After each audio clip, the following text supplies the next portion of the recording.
discover liberation just have vastly different understandings of what liberation is for.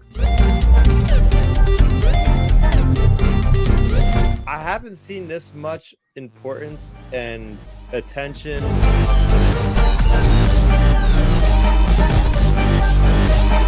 The story itself is a really wonderful, really great setup. Tractor beam has been engaged. Why is that still up there? What's going on here? There it is. Hello, everybody. I pushed the wrong button. I'm pushing buttons here. There we go. That's what I'm trying to do. Whoops. There we go. Everyone, welcome to the Tractor Beam Comics reviews on the Star Wars Underworld. This is what I'm supposed to point at, the Star Wars Underworld Podcast Network thing. We're doing all right. We're doing fine here. Today is Wednesday, April 3rd, 2024. It is the 13th week of comics in 2024. Lucky Taylor 13. There we go. I'm Matthew, coming to you from Underworld North Studio here in Toronto. He's Chris, coming to you from Underworld New Jersey Studio in New Jersey. I got to come up with a better name than that. East Coast? No, Underworld New Jersey. Hey, Fandom Fam. How's it going? Hopefully you guys had a good stream tonight as well. There we go. Here on the Star Wars Underworld YouTube channel, YouTube network. Let's get the quick plugs out of the way. You can follow us, Joel and me, and just the book talk on Star Wars Underworld at Ion Cannon Pod, EYEONCANONPOD. You can follow Chris at Starraptor, STARRAPTER. You got your own YouTube channel and Substack, and we'll get to the more details about that at the end. But check us out. Check Joel and I out on Monday at 8:30, and check Chris out. I guess when do you have when's Outer Rim transmission? Oh, it's been very much in flux. I don't even know if I should call it Sundays at 7 p.m. Eastern, because the last several weeks it's been either on Thursdays or Fridays. And I will say we're going to record this Friday at around 9 p.m. Eastern, so that's when you can catch us live. But we're always available to watch after the fact and listen after the fact on any podcast app. So there you go. There we go.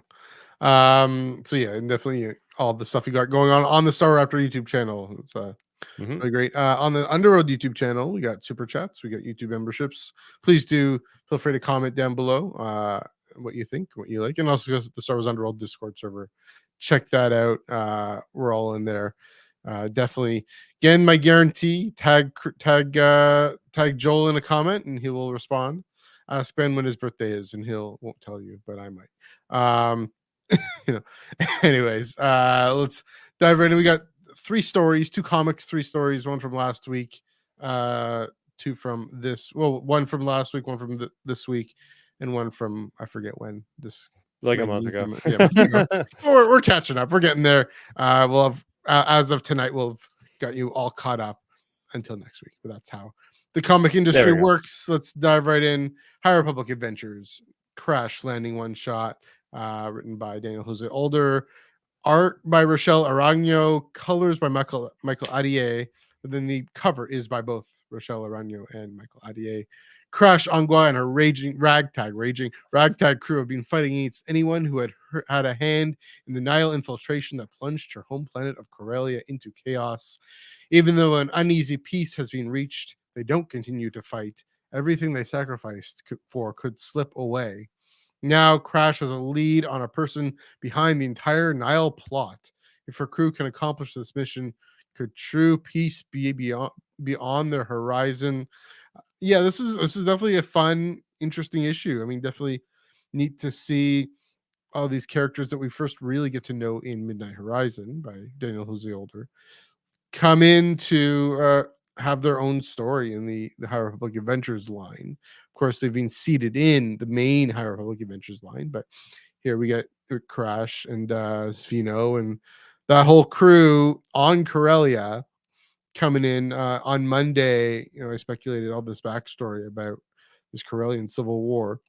What's fascinating here, though, is not only does this book link up with the main High Republic Adventures line, you got Lula and Zine in there, and going into how Zine. I'm going to spoil this. Zine utterly hating Kirk's Camerat, just utterly detesting him, and then and everything. And then of course Lula starting to slowly get her memories back and understand who things are. That was just an interesting moment with Zine pretending not to remember who Crix was because she just hates him so much. Versus Lula genuinely probably not being able to remember who this guy was, and having that moment. And then but then coming up on Crix, and this wild thing where so Crash breaks into this Republic prison, finds Crix. Crix has lost his mind. He's writing a manifesto on the Republic Senate and fiduciary duties in the legislative branch, which I want to hear more of. But yeah, then he's kind of gone bonkers, but also consumed with his plan for revenge against Markey and Rowe. And that was another interesting thing, is yet another piece in the puzzle in how the Republic is going to deal with the Nile. And this is going to be one of those plots, I think, that I don't know how successful it's going to be, but once once everyone gets over or deals with their reactions to Crash bringing Crix onto the ship, and we know that's going to continue in the next one shot. I think in August. I forget what's going to be called. Crash and Burn, I think.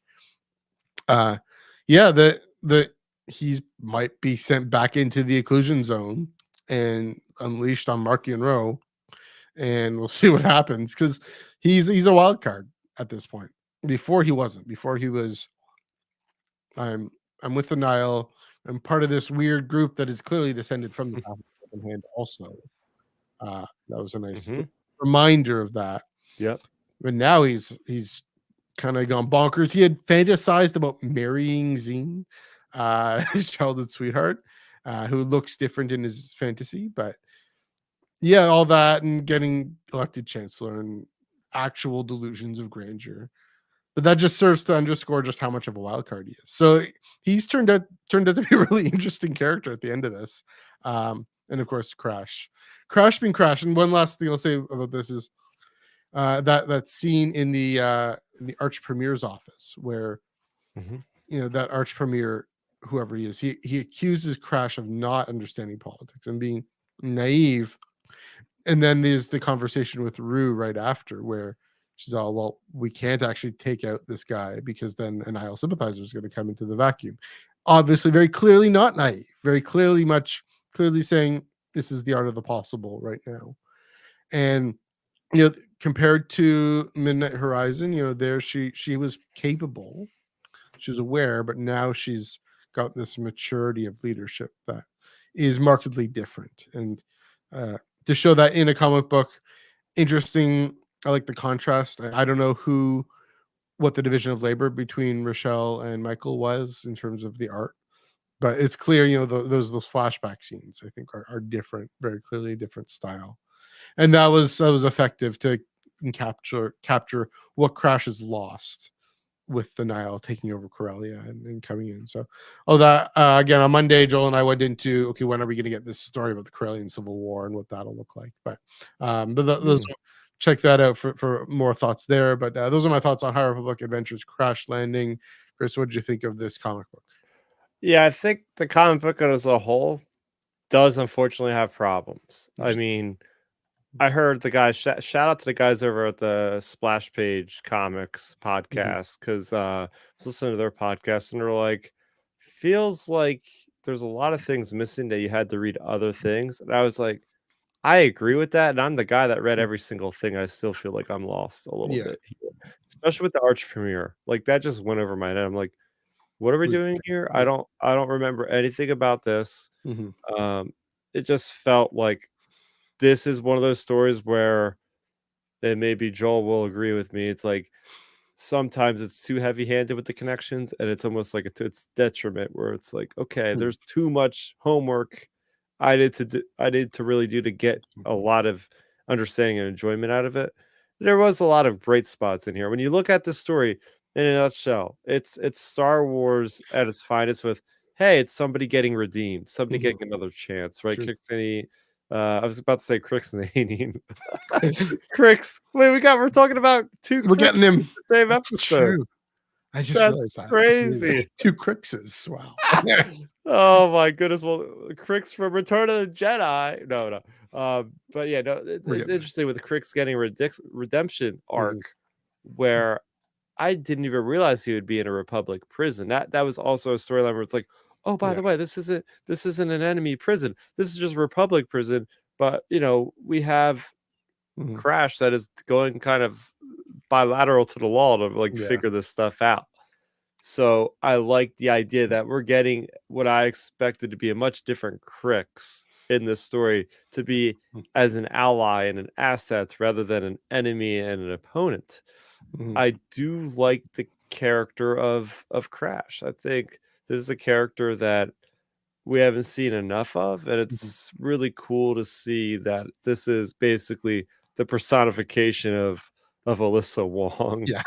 And their take on everything with the comics and their takes on Twitter. I'm like, yeah, this is totally them just personified in this High Republic character. So it's pretty neat seeing that.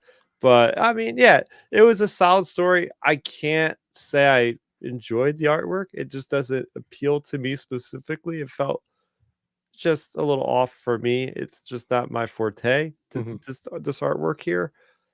And it's just because I'm spoiled so much by Harvey Talabau. I think like that guy just for me, I gravitate more toward that style. But yeah, overall and all, I like the weird visionary stuff where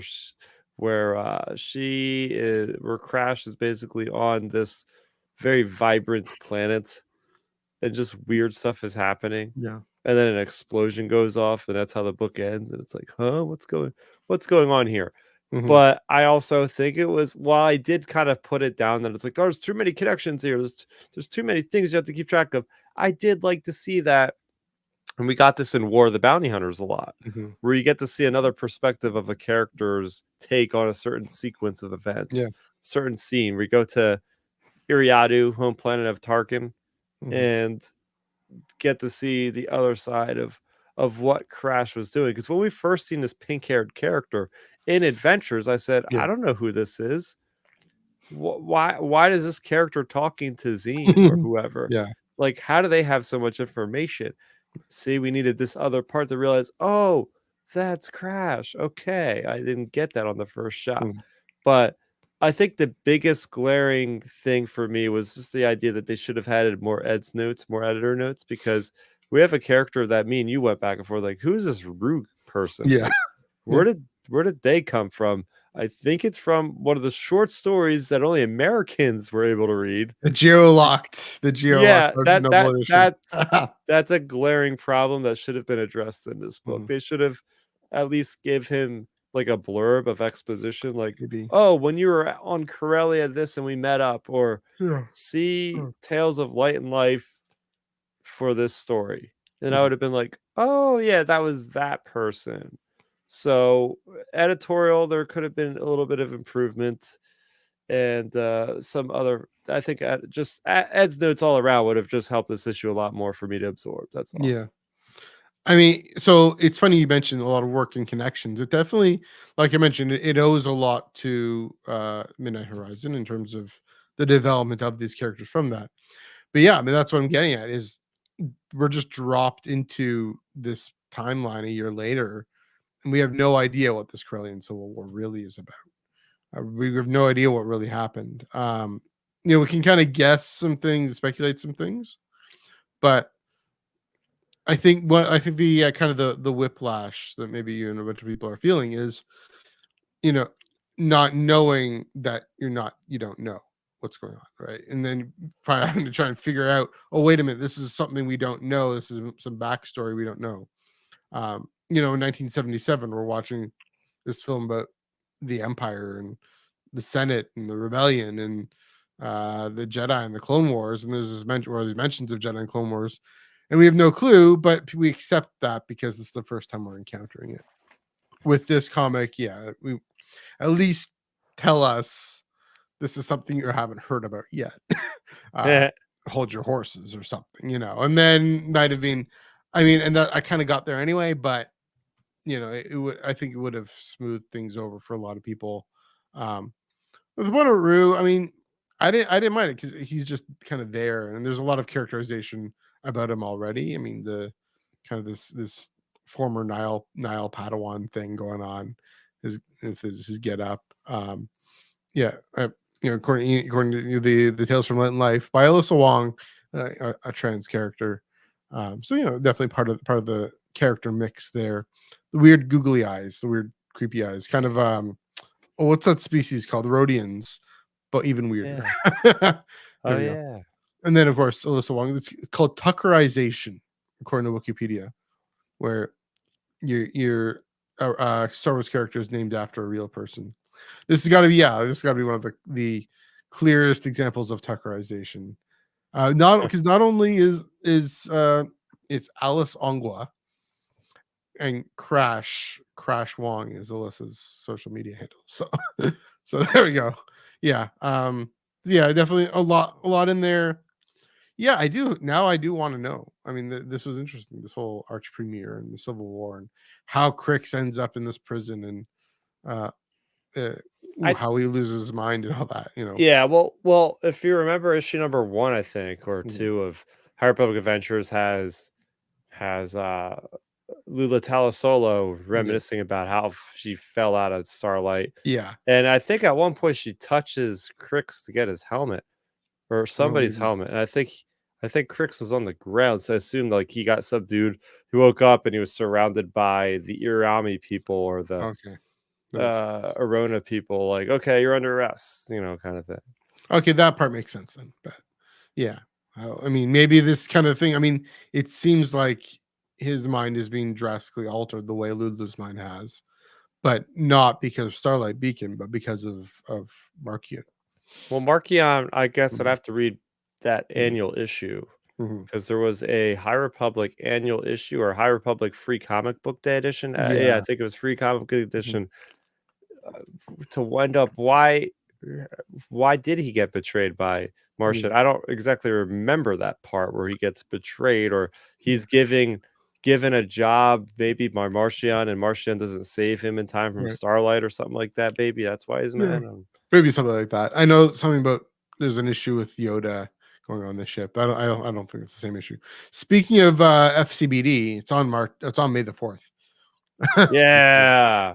So we're getting a High Republic Adventures story that's gonna have the people from the Young Jedi Adventures in it. Nice, that's cool. That'd be cool. Yeah, I've seen the cover. They StarWars.com put out a preview article. You have Lula Talasolo, you have Farzala, you have Quartz, and then you have all the young Jedi Adventure people like Nubs all in the same panel. I'm like, wow, it's all coming together. Here we go. I got to watch that show now. Now, if they ever make a season 2, they better damn well put those young Jedi Adventure people in there. Set that in phase 3. That'd be interesting. Set that in phase 3. I don't know if that would work. Oh my gosh, yeah. I don't know how they're gonna tiptoe around some of the darker moments though with that show. They've never acknowledged the Nile, even though they've been in there. They're just, we got these cool little funny guys, but they have the storm symbol on their armor. Yeah, there we go. Oh, they're pirates. They just call them pirates. The Nile. That's fine. So just like in Jedi Survivor, right? The Nile and Jedi Survivor not acknowledged, except in one little note. Oh yeah. Yep. All right. Anyway, moving right along. Unless you have anything more to say about this guy. No, I'm happy. I was pleasantly surprised by that we're getting a continuation. I'm assuming it's another one shot, but hey, any more High Republic content, I'll eat it up continually. I'm just very Crash and Burn, August 2004. I'll just say this last thing. Who is it you're really hunting, Crash, and do it, and she kind of orders this aerial bombardment on herself. Yeah, I don't get that part. I mean, this is a vision. This is This is a nightmare. It's earlier in the comic she wakes up and Savino's like, why you were crying in your sleep, So who is she really hunting? What's she really struggling with? I want to leave this on this note here, where we might be seeing the reason for Markion's death being telegraphed with this. Can you imagine if he actually gets killed like Rook kills Thrawn, in Heir of the Empire? What if DJO is taking a note out of Zahn's book, and you get this guy Crix to pretend like he's back with Markion, and he literally just poisons him or stabs him in the back. And it's not just like a triumphant Jedi moment of defeating him, but it's just literally like this guy from an all ages book that just is the defeat of Markion. Like I would love to see that. Talk about putting down what you would expect, subverting expectations. There you go. I'd love to see the chaos that would ensue on the commentary the podcast area, the YouTube area. Just be like, what, this kid from this other comic, what the heck? Obviously, I mean, it'll underscore that the nameless are the real threat. But it'll be that, again, I think it's a piece in the puzzle in the beginning of the Nile. What I would like to see for the High Republic is taking out Markion Row next phase, right? Or next wave. And then take him out in wave 2, and then give us like subvert expectations that way, kind of like how Snoke was defeated in Last Jedi. It's like, wait, he was supposed to be there for the whole trilogy. No. And then the Nameless take the center stage in that final act. I mean, it'll still have to be someone who controls them. Yeah, I guess Bulan would still be in control, maybe. But, I mean, whoever has the rods. Or anybody, because the rods are coming back. The rods are coming back. Yeah, the reason why they put the oh gosh. See, now there's so many effing characters in the High Republic now that's having trouble for me to remember the names. But the guy that shows up, Tyr Sarek, yes. Yeah. He is on Jedha. He has access and knowledge about those rods. Why else do they bring him into the picture now halfway through? Yeah. Well, there's definitely be something with Yoda. Definitely be something with Reith, my guy Reith. He's going to learn about the rods. He's going to study them. He's going to, begin to kind of understand them better. So whoever has but it'll be interesting. I don't know about Markion dying off. It'd be. I agree. It would be another chaos surprise. It'd be wild. But there we go. All right, let's move right along then to ongoing number 45. Let's jump a couple centuries here. Going number 45, Star Wars number 45, whatever you want to call it. Written by Charles Soule, art by Madabek Muzabekov, colors by Rochelle Rosenberg, and cover by Steven Segovia and Rain Barreto. The greatest trial in the galaxy continues. Lando Calrissian is on trial for crimes against the Alliance.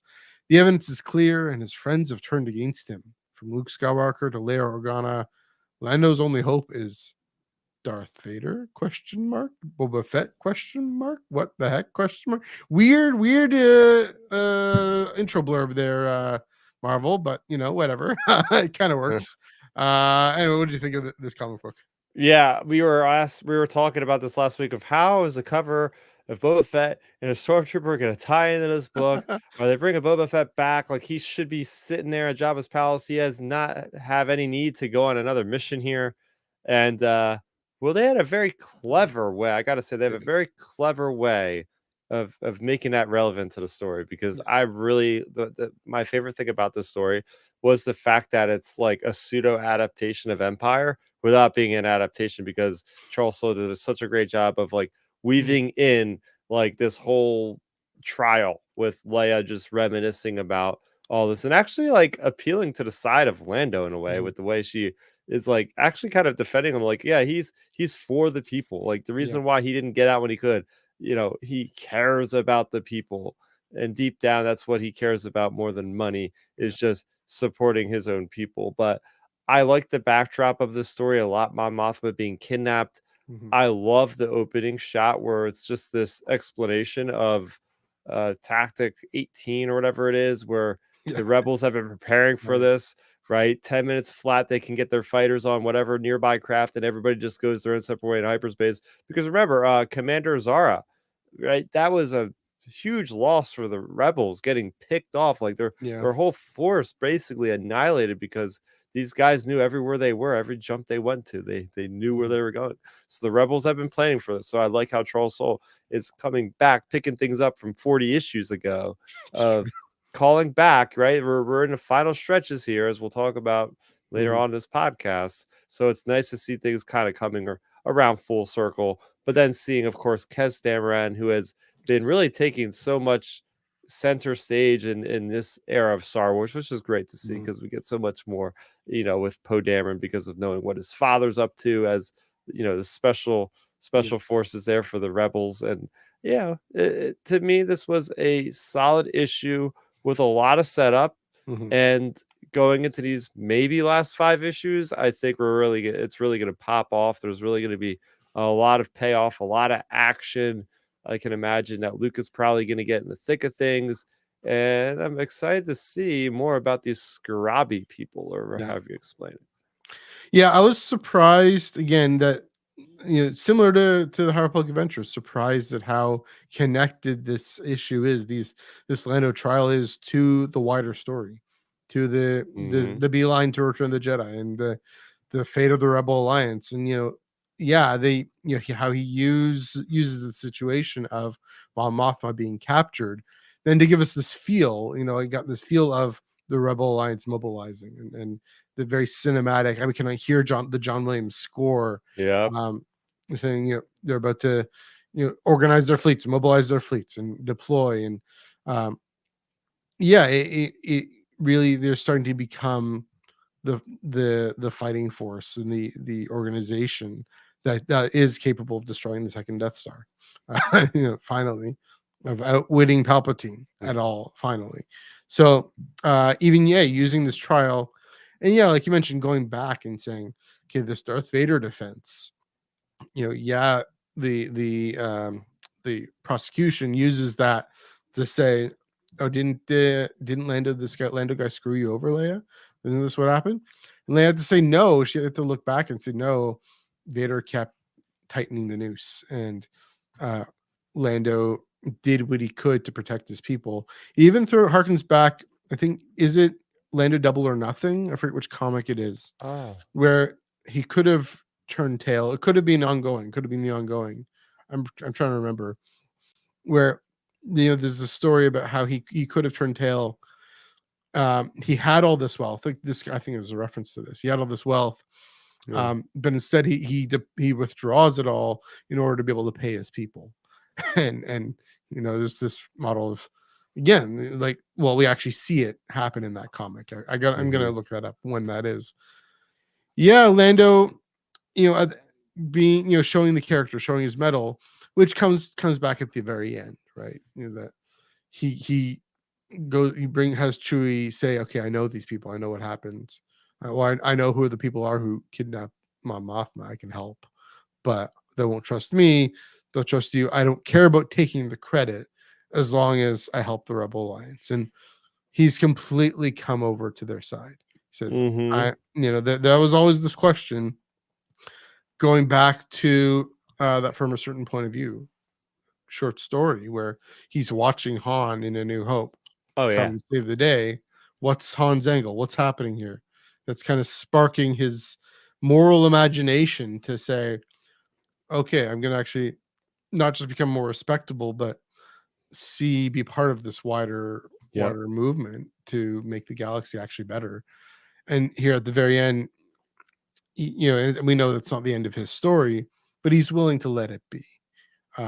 Just on Monday, Joel and I were talking about Force Ghosts and how they're willing to let go and be part of something bigger than themselves, and not necessarily be the hero if the group needs more of a support role, if the group needs more just the quiet heroism of not necessarily having the credit, even if it means he's accused of being a traitor to the Alliance, and ultimately because he was able to save his friend Lobot. But that shot at the end with him like leaning back, I'm a rebel. I'm a rebel. He's satisfied in himself. He's at peace with himself finally, to say that whatever happens, I've been true to my convictions. That this is the right cause and these are the right people, whatever happens to me. And so, it's definitely, I mean, all the way from even what we see in Solo. It's definitely the change, the growth is clear, and Charles Soule being able to write that story. He's always written Lando so incredibly well. Mm-hmm. Jonathan Kasdan or whoever, and Ron Howard were able to write him pretty well too, and Donald Glover played him really well. But Charles Soule's really written him perfectly here, and it's definitely. I mean, again, earning its way. Again, we keep talking about this, earning its time in the timeline. To say, okay, let's have these little pockets of story leading to Return of the Jedi. We don't quite know how. Now we do know, right? Now we have this sense, like I was saying, it's part of this wider move toward the massing at Sullust, and not just the actual physical fleet massing, but the fleet in its capability, and its organization, its leadership structure, leadership capacity to be this massing force. And so thankfully, we got this last week, we got this news that the solicit for volume 9 issues 46 to 48, issues 46 to 50. Now I think that's still part of the trial of Lando Calrissian, right? We haven't actually finished the trial yet, but it's this story leading up to number 50, which probably might even go into Return of the Jedi. Remember, Lando has a very critical role in getting Han back, right? He infiltrates Jabba's palace, and he's in the right place at the right time to help out, at least. So I'm, in the whole thing, we'll probably see the Battle of Tanab, my guess. I think Joel has a comment about that somewhere here. They do not show. Yeah. So we might see the Battle of Tanab. I mean, Joel's saying. I mean, I would think you gotta show it, because they're already dealing with Lando so intricately, and that's such a big important part for his character that we got to figure out how he goes to being a general. They can't go this in depth with this character and not address that. That would be crazy to me to think that. But it seems like going from prisoner to general is quite a jump so quick. So I'm very curious to see how they pull that off. Again, what I was saying about the way Charles can write Lando, why not? Right? Why not give him this story in this medium? Because that's the thing. It's being so consistently developed ever since that first Lando comic all the way through to this. Why not continue that story, right? Yeah. So and then with the Bothans and the Death Star, maybe save that for something else. Maybe save that for a screen project or a novel or who knows what. But let Lando's story and Mon Mothma's story here be fleshed out in this comic book. Yeah, I mean, I think what I've seen from some synopsis of the comics was, I think 48 will, or 40, it would probably be 48 is the last one for the Lando trial. So that would mean 49 and 50. Yeah. Are they really going to deal with those gigantic things in 2 issues? I'm not quite sure about that, but I could see, and I'm very curious about this issue number 50, because we also seen Darth Vader is also probably going to end with the number 50. Yeah. I'm thinking like maybe 50 brings us to, I think, October. So November, or it might bring us to like September. October would start off something new. Maybe they just do like a giant mini series that collects everything from Darth Vader and Star Wars and carries those storylines into like just a collected edition thing that goes into it. I don't know. Or just a new miniseries that will be the last thing. Maybe. I can see them taking a break. So I know I counted it up. I think number 50 would be in September. Ongoing number 50. I think it's going to be supersized. I think it's going to be maybe 35, 40 pages possibly. Would be my guess. And that tracked with what Charles was saying. He's done something special. It's interesting. We have that from the Return of the Jedi at 40 last year. We have those one shots about characters kind of from a certain point of view esque. They have stories set during Return of the Jedi, but then they also kind of flashback to just before. I don't know if they're going to do something similar to that with this ongoing run. It's a question: how far into Return of the Jedi does this book go? Does it go? Maybe. I mean, it probably goes until Lando ends up in Jabba's palace. Is probably that. Which just thinking about that now is a beautiful full circle moment, because how does he get in trouble with the Rebel Alliance? He goes into Jabba's palace to the talkie droid to help Lobot. Now he knows his way around there. I mean, he encounters all the Scourge droids, but he knows his way around there. Why not tie that in together? I can definitely see someone like Charles having plotted that out and figured that out already and made that connection. So yeah, I mean, that's the thing. I mean, who's supposed to be the main character of this run? I mean, that's what it's called, Star Wars. It could be anybody. That's the thing. When what happens October, November, December. Again, I'd be good with them taking a break. October, there's a certain convention where they like to announce things. But by then, we would already have to know, because it's literally out the next month. Well, no, unless they say we're taking a break, and then starting January. This is what I brought up on Monday. I'm repeating a lot on Monday, but different conversation partners. So there we go. So I'll just say, in October, there's a certain convention that you and I like to go to. It's in the city of New York. And where they announce stuff, where they do announce stuff that they would otherwise maybe announce at Celebration. They did announce stuff at New York Comic Con last year. Plenty of stuff. Jango Fett, Mace Windu, Qui-Gon Jinn, which is getting pushed back by almost an entire year. I'd be happy if they took a break, and then 2025 Phantom Menace. Oh, I guess it would be Phantom Menace at 2026. Revenge of the Sith at 20. Force Awakens at 10, but Revenge of the Sith at 20. Skywalker Strikes at 10. That's another big thing, right? The big Skywalker Strikes at 10, January 2015, right? Anakin Skywalker, Padawan. That's what that's kind of what I'm. I mentioned this, and Chris, I'll see what you think of this. Either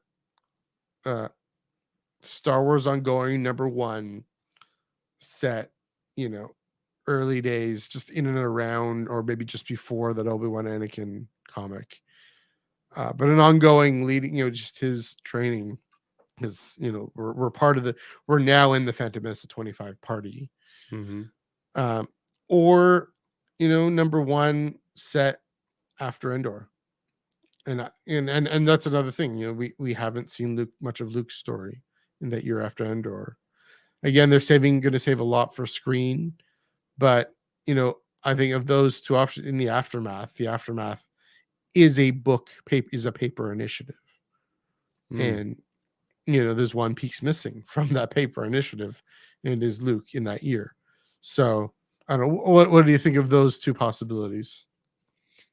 Yeah, Kidspiracy, pie in a thigh, pie in the sky kind of theory. Is I just seen this floating around somewhere, where there's a unannounced book that has a release date in October, and how great, and I've said this before, how great would it be if we got to number 50 in September, and they're like, oh, here's the culmination novel that Charles Soule or somebody's going to write, one of the people that's writing the comics, to get you exactly to Luke building the lightsaber. I think Luke building the lightsaber from the deleted scene will be like the last frame of whatever way they end it. But yeah, I would like to see maybe a multimedia approach to how they get into Return of the Jedi. Maybe have an audio drama. That'd be really freaking cool. Something like Marvel partners with another branch of Lucasfilm with paper or something to get that done. I don't know, but I mean, I think I would like to see the post Return of the Jedi stuff more. Just because it's just so much uncharted territory. But again, it's like, how much stuff are they going to let somebody write for Luke at that point? I think Charles could write that story, or Jody Houser or something. I think Joel was mentioning that. Yeah, and I think this is also the big point: is which would sell more, a Luke Skywalker comic or an Anakin Skywalker comic? Yeah. Prequelist that I am, I know the business, I know the world. Still Luke Skywalker it would edge it out. Give it another 10, 15 years, and I think an Anakin Skywalker story would actually sell more. Well, I think people are so tired of Luke, Han, and Leia at this point with Are they? Maybe the grand total of like 100 and what would it be? 125 issues of Han, Luke, and Leia, essentially, or at least just Luke and Leia for the most part. Yeah. So, fair enough. It's still a good question. Still things we're wondering. It's still only April, so we'll find out eventually. We'll know this eventually. We do know that number 50 is the end, and likely for Darth Vader as well. So, yeah, all that. All right, one last book to dive into. It's not really a book; it's a short story. High Republic Survivors, written by Lydia Kang, illustration by Jake Lunt Davies. Here's the kind of the cover of it. Of course, the Adrens are kind of over here somewhere. There's the inside, there's the illustration, but I don't feel like getting it out. There's a description for this. It's a short story. It came out in Insider number 224. And the one thing I have been thinking here is, seeing this contrast between Joss being so kind to this kid versus whatever her name is, the other RDC officer who Elping or Visma? well, being so kind to Elping, but the one Visma, I think. Yeah, Visma being so stern and cold. And I have two thoughts there. Is either that's just the effect of being stuck in the occlusion zone and the effect of the loss of Starlight Beacon and all that stuff. Is she kind of sus? Is she kind of on some sort of trajectory where she's going to be, I don't know, betraying them or something? I don't know. No, I don't know. It was just interesting. It was odd, but really great to see Joss being so kind. Yeah, fair enough. But I think she's just like a really rough and tough, battle hardened over the years soldier. So mean to that kid, like, though. She's just like I could see people might put their blinders on, like, we got a mission we got to do. Our life is on a line. This is serious. Let's just take care of business, type of thing. Sure. So yeah, Joss's story in this is the most interesting. He's so kind to Elping. You're like, okay, kid, you don't have to work. I guess maybe Pika says you don't have to work while you're eating here. What are you so worried about here? We got time. Take it easy. He's asking Visma about her life. Maybe I'm thinking of Joss and Pika. I don't know. Well, they're asking this about her life back on her home planet, and she shuts down. But then the question about going to help this Republic prisoner in this Nihil prison ship that may have a path drive.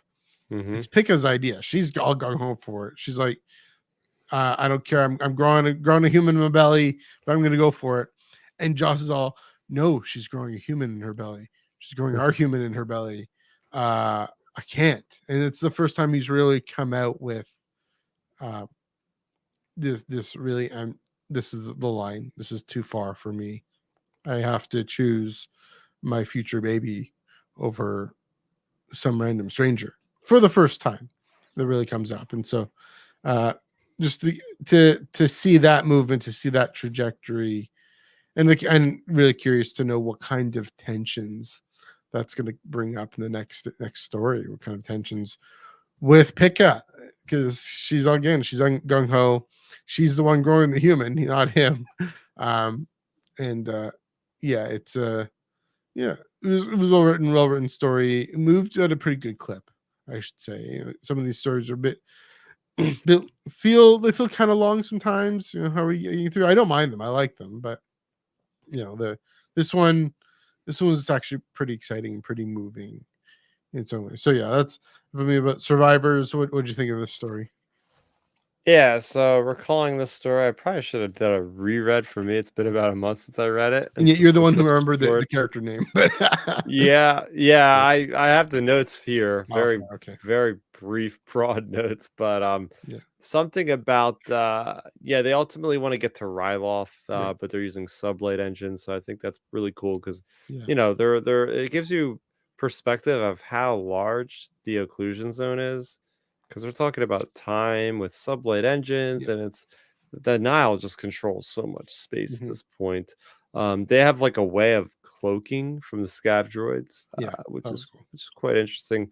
They've all been hiding out for they've Elping and Visma have been there for months, but just the idea of, again, I love these little short stories so much, especially this time Mhm. around, because it's dealing with the characters I want to see more of. Yeah. The everyday soldier in the Republic, not a clone trooper, just an actual person, Yeah. uh, dealing with their Mm. feelings and emotion and family things, like a baby and these other kid. It's just very interesting stuff that it's not just has it doesn't have to just be the Nile or the Yeah. Jedi, but we got these other people involved. So Mhm. I very much appreciate that. But yeah, it's this whole, a lot of these stories are, they all have the same mission and objectives. These different stories, like, we got to get to a path drive. We got to get a Yeah. functioning path drive that'll allow us to get from point A to point B Mhm.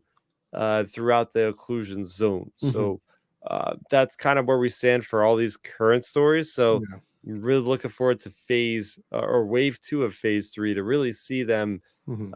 to see how much progression that the Republic has when it comes to the occlusion zone. Because there's going to be a moment, I'm sure, when obviously it has to happen because it doesn't exist in current Star Wars, True. of how that bubble pops, of what happens to to the survivors literally on the inside of this occlusion zone. Mhm. How do they get through? So very curious, just with imagining, speculating more than anything else after reading Yeah. this story. Uh yeah, well, yeah, like you're referring to in Eye of Darkness, where Yep. that reporter, I forget her name, she Real, decides, yeah, real Dylan Real or Darrow, yeah, yeah. Real Darrow. She decides to stay. This tension of saying, we got to get out of here, we got to get to safety, and Joss is already saying that kind of more Mhm. reasonably. There's no need to be the hero right now. Versus, I mean, something that Avar has to realize, that she can't be the hero, which she tries to. Real Dyro and this other former Nile guy, I think, or no, it's the pilot that Avar connects with. Mhm. Um, says, okay, I'm going to stay. I'm going to help people out as little by little, best we can, because there are people who are in trouble here. Um, Pika seems to be on board with that. Uh, I think Visma, Elping definitely is there. It's like, we're here, might as well help out. Even though he's an ecologist, he doesn't really know what he's doing. But again, Joss is being encouraging of him. Joss is all, no, there's no reason to be a hero. We got to go, and then that, of course, comes out. So there's just different aspects of the same kind of tension Mhm. of, what do we do? Yeah, it's gonna be interesting to see. I mean, that's the thing about the High Republic, is there's always a bit of repetition, even if in different circumstances and different things, right? Um, for what we know, Real Dyro isn't making a human or whatever species she is, but that does, that's a different circumstance than Justin Picca. So, yeah, again, it'll be. You're right. It's interesting to see, just in the short term, how they how they deal with all that. Who gets the path drive? Who gets out? We know Avar somehow got out, or Avar got out because she had the Pathfinder network there, or yeah, the Pathfinder network. One thing we do know Wait, that, didn't she tap into the Force to be able to oh, find a maybe, way back? And it was like a miracle. Like yeah, she wouldn't have been able to do that again if she tried. It she was becomes like a a Skywalker. That's once what in a happens. lifetime Yeah, Skywalker type move for the Chiss. Yeah. yeah, that's right. It's been a bit since I read the book. It's been a month or so. Um, let's say, one thing we do know with the occlusion zone, at least I think this might be an interesting thing they bring up, is all these other species, like the Cato Nemoidians. I don't know where Cato Nemoidia is with the occlusion zone, but and Munilist and we know Ariado is kind of there, and oh goodness, why am I blanking on Dooku's home planet? This whole sense of alienation from the Republic. Oh, Sereno. Again, we don't know where these are on the storm wall, which side of the storm wall they are, but the idea of alienation from the Republic and separation. We know, for example, East Germany had such a different trajectory than West Germany, and they're still facing those kinds of tensions and those difficulties economically. Of course, Germany has done a lot to ease things and smooth things over, but communist East Germany was not a good place compared to liberal democratic West Germany. The Berlin Wall, the occlusion zone, the storm wall. What we do know is 150, 200 years later, the taxation of outlying trade routes to Naboo sparks this massive galaxy-wide conflagration. So maybe there's something there that they're seeding in or picking up on to take advantage of, or that the banking clan and the Cato Nobodians, those guys, trade federation, take advantage of that alienation and sense of distance that the Nile played a part in. I'm just thinking about this now, realizing that, oh, interesting. So yeah, questions about the Stonewall, the beeline, not quite the beeline, but how do we get to the Clone Wars from here 200 years later, historical circumstances. So yeah, those are all my thoughts. I don't know, we kind of went on a tangent there, but that's okay. Do you have any more thoughts on Survivors by Lydia King? No, I think we'll leave it there. All right, sounds good. Releasing next week. It's another doozy. High Republic number 6, right back at you. Vader number 45 and Thrawn Alliance is number 4 of 4. Gonna finish that up. It's gonna be too fast. But what of these are you looking forward to most? I will say it's probably Vader number 45. Knowing where that story is going, that just gets me the most excited. Yeah, where that story is going. So close to get some. Yeah, let's just spoil. There's I think like one more. Oh, he said it. I think there's one more issue before we get to that awesome part. So, but it looks like the next issue could be really good too, because it has something to do with like a mortuary or something, or some like weird evil sounding place. I'm like, what could this be about as well? Yeah. In case people are wondering, we're going to Exegol. We're going back to Exegol. Yep. Buckle up, kids.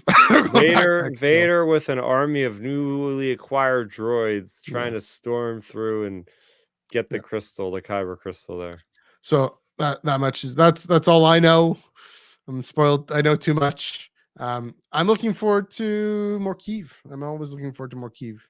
Well, that story is at a crossroads now. I think that'll start a new arc, because that was like the big climactic moment. Even Lorna. Yeah. At the end, where now Skier is on their side. Now what do they do with Taste? Oh wait, that's going to be the flashback issue, I think. Yes. Yeah, we're buckle up, kids. We're going back to Jeddah. Is what we're going there. Yeah, and I remember that. That's been the best phase 2 callback in phase 3 so far. So yeah, a quick turnaround for this comic, High Republic comic. Looking forward to it. Yeah, but so look, I mean, I think there's still going to be some Kyiv and Lorna stuff in there a little bit, because it's still a phase 3 comic. It's just they're going to be like, I guess Tarek and Sarah or whoever and Oberlin are like, who the heck are you? How do you know who the Jedi are? And well, let me tell you a story. When I was a youngin' up to no good on Jeddah, during the Battle of Jeddah, that I'm sure you all studied in your history books. I'm looking forward to Thrawn Alliance's number 4, simply for a big, nice close up of what a Grisk looks like. We've seen it from far away. I'm intrigued, but I want to see more, and I think we're gonna have to see more of them. And maybe we'll get like a little teaser thing at the end of saying, in 4 months come back for Thrawn Treason adaptation or something like that, because you've done 2 out of the 3. Just finish strong with the 3rd one there. Might as well. Yeah, I mean, again, I haven't minded that run. I mean, again, we all knew 4 issues wouldn't be enough, be too fast, but yeah, and I think Treason will be a little bit better in a sense because you're not dealing with 2 completely different timelines. Yeah. I think that's why the first one sat so well with me as well. I think this one has been an uphill battle, just simply put, because like, you're jumping around so much. So I think more of a center stage, like linear storyline will maybe work out, especially if you want to try to keep it more at a conservative 4 issues. Yeah. I mean, all that being said, I want to see a bit more Padme in this. I don't know if there's room and there's any more in the story of her. Well, they have to have Padme. She's pretty big at the end, fighting through the end, factory and all with the super battle droids and all that Although stuff. I feel like we saw a good chunk of that in number 3, but no, she wasn't in number 3 at all. Maybe number 2. Was it number 2? 2, she was on 1 page. It was like 1 page of her on the ship, and she's going to the planet.